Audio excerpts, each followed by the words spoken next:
the hour of 9 o'clock having arrived. Let's get started. Good morning, everybody. I'm Dan Truitt, a state representative from Chester County, and I'm joined today by State Senator John Eichelberger from Cumberland, Franklin, and Huntington counties, State Senator Pat Stefano from Fayette, Somerset, and Westmoreland counties, State Representative Greg Rothman from Cumberland County. We're hoping to be joined later by State Senator Scott Wagner. We have with us State Representative John McGinnis, and we're hoping to see State Representative Judy Ward shortly. Hey, that was short. Oh, perfect. Good to see you, Judy. We're here today to call attention to legislation that's intended to shield the citizens of Pennsylvania from the harm that can result from a protracted budget impasse in Harrisburg. We're not here to point any fingers. Personally, I think that's counterproductive when it comes time to advance important legislation, and this is very important legislation.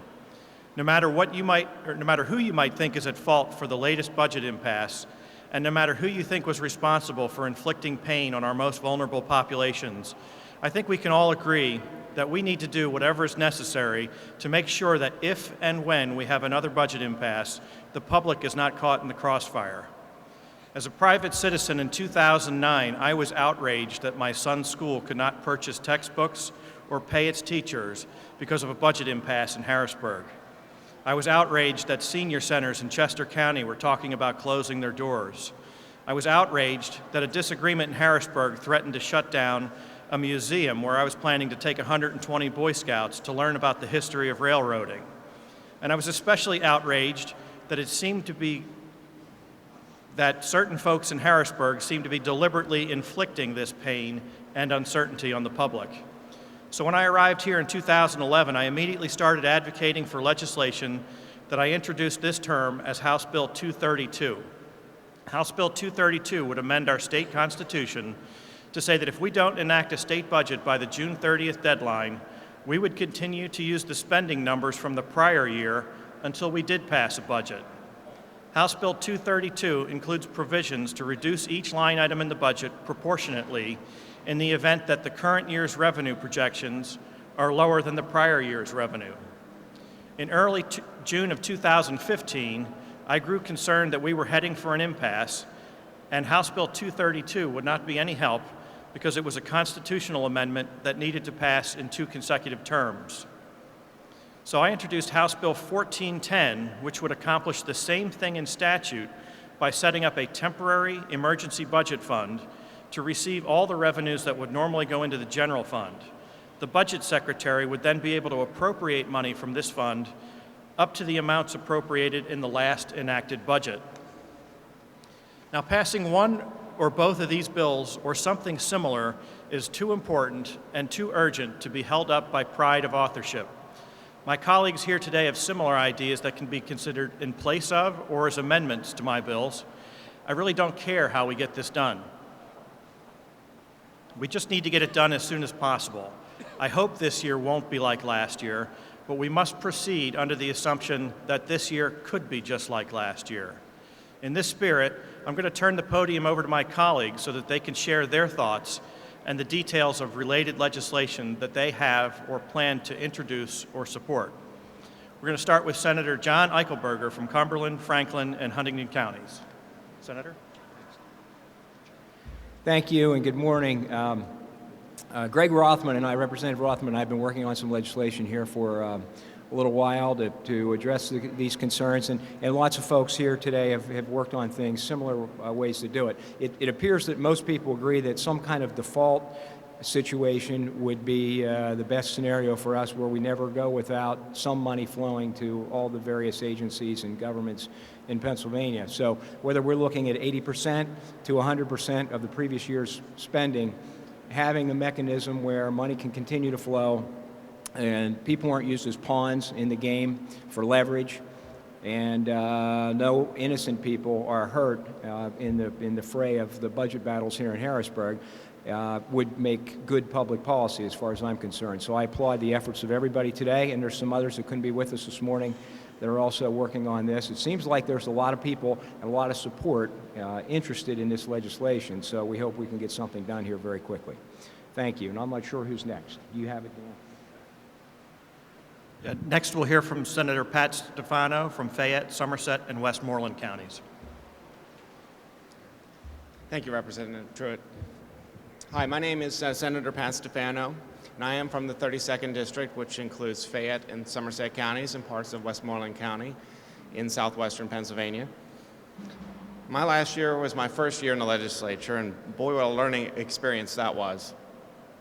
I've been told by people who've been involved in the budgeting process for years and years that they've never seen anything like this before in this budget crisis that we find ourselves in. Now, in just a few hours, the governor's going to present his budget for the 16-17 fiscal year, while our current budget remains unfinished because of the $3 billion that were cut from education, 2/3 of the agricultural budget have been cut, and other arbitrary moves. When asked why he allowed some funding to go to the school districts, he responded that he didn't want to hold our children hostage any longer. Everything we've heard about the address that he's going to give today suggests that he's going to double down on the call for higher taxes and larger state government. The legislature has stood firm in our belief that Pennsylvanians are taxed enough, and we want to restrain the growth of state government. Now, where does that leave us? Unfortunately, it sets us up for a repeat of the embarrassing episode that we currently find ourselves in, with gridlock and no resolution to the big issues facing the Commonwealth. And it's for this reason that I've introduced the Commonwealth Budget Impasse Act, which in the event of a budget not being passed by the June 30th deadline as set by the Constitution, we create a special fund that funding would continue to be dispersed throughout the Commonwealth to school districts and other vital social service agencies. The vulnerable among our society should not be used as hostages in order to enact the legislative priorities of anyone. Senate Bill 1129 would ensure that hostages would not be taken by the governor nor the legislature by dispersing funds on a month-to-month basis to those identified as vital services of the state.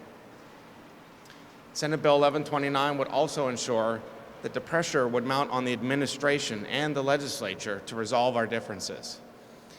It would enact a strict travel ban, limit the use of publicly managed websites and social media sites, and stop all expense reimbursements, including per diems, without the ability to collect them retroactively. I've seen that without pressure, nothing happens around here. And I believe, however, that elected officials should feel the mounting pressure, not our school children or those relying on social services. It's time for a new approach to our budgeting, because if there's one thing I've learned, that we can't keep doing the things we've always done and expect different results. Thank you. Thank you, Representative. Okay, in my opening remarks, I forgot to acknowledge the presence of State Representative Will Tallman from York and Adams County. Will's got a few things to say. With redistricting, it's now Adams and Cumberland. So just 30-second section here. Representative Truitt and our senators, what we need to do is have some certainty in funding for our social service agencies and our schools. I come to this at a very unique position, having served 2 terms on a school board here in Pennsylvania. And guess what? In the mid-'80s to early '90s, when I was on that school board, we had the same issues as we have today. So this is not a unique, although this is longer than normal.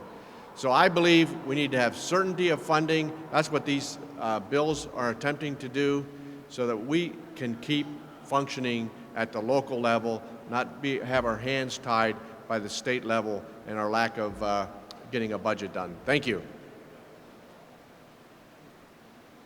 Okay, and our final speaker is the gentleman who inspired me to schedule this press conference for today, State Representative Greg Rothman from Cumberland County.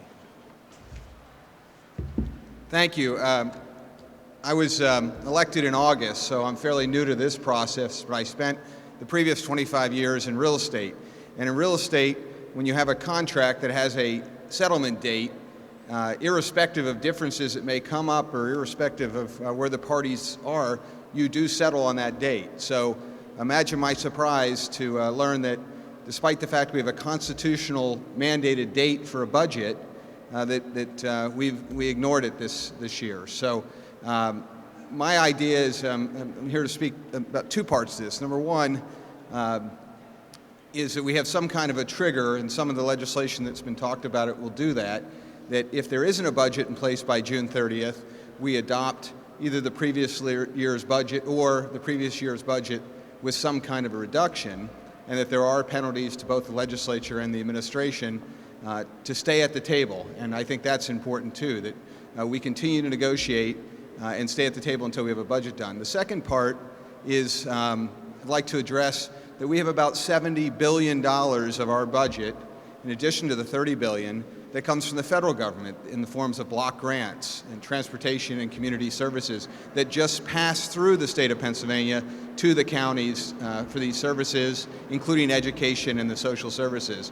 And we must do something to make sure that that federal money flows through to the counties and isn't held up just because we don't agree on 30% of the spend. So I'd like to look into legislation. I believe in the motto of you can accomplish great things if you don't care who gets the credit.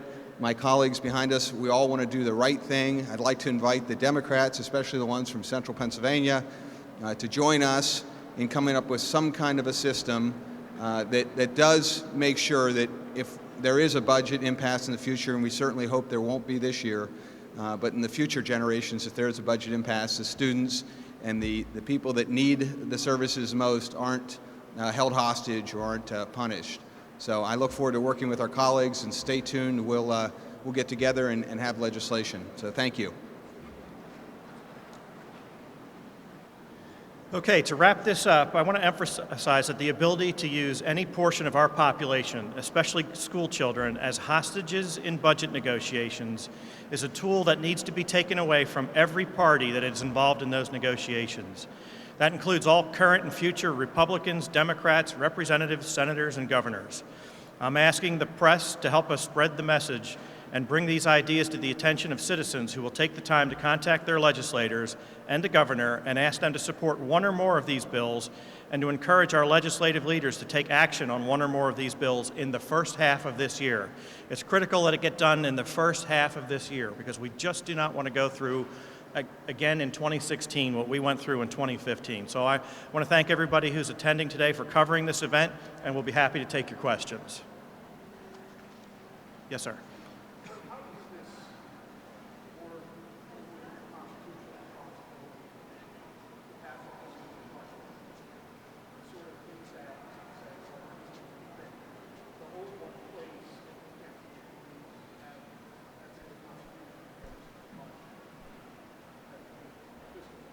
Yeah, you make a good point. These, if we do a constitutional amendment that says if we don't have a new budget, we're going to keep using last year's numbers, it does seem to fly in the face or conflict a little bit with the constitutional mandate to get something done by June 30th.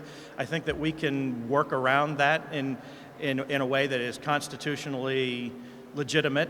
But the important thing is we have to figure out how to get that done. I think it's more important to make sure that the citizens of Pennsylvania don't get caught in the crossfire again, and I think it can be done without violating the spirit of the Constitution. I'm trying to remember the exact wording of how it says. It says we have to pass a budget by June 30th. The constitutional amendment would say would alter that portion. The statutory thing would kind of be a fail-safe against, if for some reason we fail to meet that constitutional obligation. It's a little tricky. I'm counting on the lawyers in this building to help us figure out how to word it properly so that we're not violating the Constitution with the statutory change.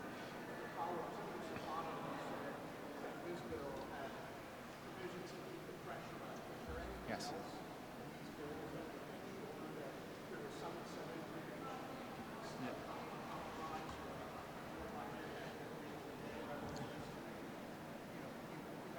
Yeah, that's a great question. It's not currently in either of my bills, but I'm certainly open to amendments to do things like zero out the legislature and the executive offices, and everybody else gets the same amount of money they got last year until they pass a new budget.